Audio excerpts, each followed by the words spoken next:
Welcome back. It's so great to see our friends, United Way of the Ozarks, Janelle Mitchell, Director of Development, and our good friend who we haven't seen in about a year, I think. Dana Lopez, co-founder and CEO of Dogwood Ranch. They're here to tell us all about the good work happening in equine therapy at the facility in Rogersville. Good morning. Good morning. Good to see both of you. Good to see you. So, because we were at your event last year. Yes. And it seems like, just like that, it's like time flies, but yet it's been a year. I know, it has. It's been a year, y'all. I know. How has everything been going at Dogwood? It's good. It's wonderful. We actually just this last month were able to expand our equine therapy program that we had talked about before, and we are now serving on the weekends military families and first responders and their families. So yeah, lots of good expansion and growth happening out there. That's exciting. So good. I just got to go tour last week. I had not been out there. Oh. It was so amazing. Janelle and I have known each other for years, and then we realized, how have you not been out to the property yet? So it was wonderful to have her and her team out. Love it. Oh, that's so great. Okay, so and then United Way of the Ozarks Day of Caring is coming up. It is. That's next week, correct? Next week, June Okay. 13th on Thursday. Tell us all about it. So it is like community engagement for our city. Day of Caring is like the largest volunteer event in Southwest Missouri.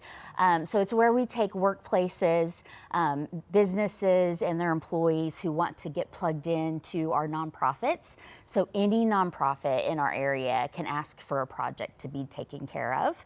And some of our nonprofits save these projects for a year. Oh, we do. Yeah, we do. Yeah, because they know they're going to get that volunteer help during that day. And so we have 120 projects happening with 42 agencies from Fairgrove to Branson on Thursday. So it's all happening during the day. Everybody will be in the same color shirts, out doing their projects at their volunteer sites. It's a wonderful day to come together. Oh, so I'm assuming things will be happening at your ranch? Dogwood, Yes. yeah. This is the second happening? year. So we've got a couple of fencing projects and some landscaping. We have had so many trees that have been down over this last spring with all the storms and a lot of cleanup. So, I mean, really just having a group of people that can come and dedicate a few hours to getting that stuff done. I mean, it would take our staff months and months to get that done otherwise. Oh, yeah. Or it just would not be done. Yeah, it would not be done. Yeah, so, I mean, it is a tremendous blessing to have teams come out. And in fact, I think maybe 18 from J Mark, a local company here in Springfield, are going to come. So we're really excited to host them, and it's going to be wonderful. Yeah. That's awesome. Okay, so what's the process for you, Dana? Like reaching out to United Way to get the assistance? It's so easy. They have done a really great job at streamlining the process. So early on in the year, they start reaching out, and then we are able just to put our needs out there, and then they will match a particular company with our needs. And so we just basically say, hey, these are some of the projects that we've been saving all year for them. Yes, they do. And then we can host approximately X amount of people. So it's just great. Yeah, the system is easy and just very streamlined. So I think this year, in 4 days, once we announced our projects, we had over 1,000 volunteers sign up. So awesome. Wow. Which has not happened in a long time. And so we see that people are wanting to get out and be more engaged.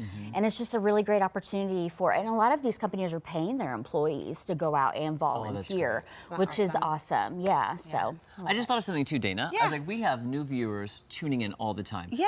Can you give our viewers a rundown of Dogwood Ranch and what all is it that you do? Yeah, I would Because I want love them to to. understand how great it is. Oh, thanks, Jeremy. Yeah, so we are in Rogersville. We're on just under 60 acres, and we have a real heart for those that need family the most. And so we have found our niche within the foster care system. So we work a lot with kids that are current or former foster youth. We have a transitional living program called The Haven, and we are able to house up to 4 young ladies at a time out there who are former foster youth who are currently homeless or in crisis. We've had a lot of single mamas out there, which has been beautiful. And then our equine therapy program is all mental health based, and so we are able to really support people in challenging seasons, and we work with high trauma populations, lots of foster youth, and then, like I mentioned earlier, our military and first responders as well. So yeah, we just get to do a lot of really beautiful, wonderful things out there, and it's I feel blessed to do it. We love it. Well, I feel like over the course of the last 4 years, since something huge happened 4 years ago, equine therapy has become more and more at the forefront of, like, this is a form of mental health and therapy. Yeah, it has. It's kind of made a bit of a presence, I think. And we love our traditional therapy partners. And as a foster parent myself for many years, my husband and I fostered for about 15 years, we had so many of our kids that were in need of counseling and support. There just are sometimes special circumstances more working with horses brings a little bit of a different angle that maybe in a traditional setting you're not going to get. And so kids and youth are sometimes just a little bit motivated to work in a little bit of a different way out there. And we've got a wonderful therapy team that helps oversee all of that. So. And do you mind, I'm putting you on the spot, do you mind Yeah. giving us an update? Because when we were at the event last year, you were talking Yeah. about your expansion plan. Yes. How is that all going? Yeah, so it's still going. Yeah. And Still we're happening. expanding. So we have not been able to break ground yet on that third project called The Village. We were able to raise the funding last year, which was incredible. There was a little thing called inflation that happened over this last year, and so we got to top that off, if you know what I mean.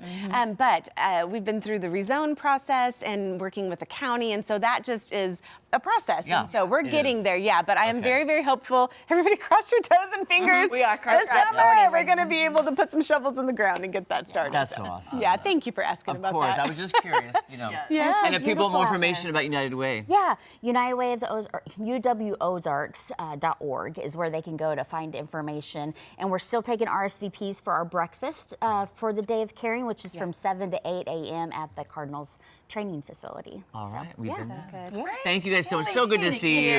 So good to Thank see you, you guys. thank you.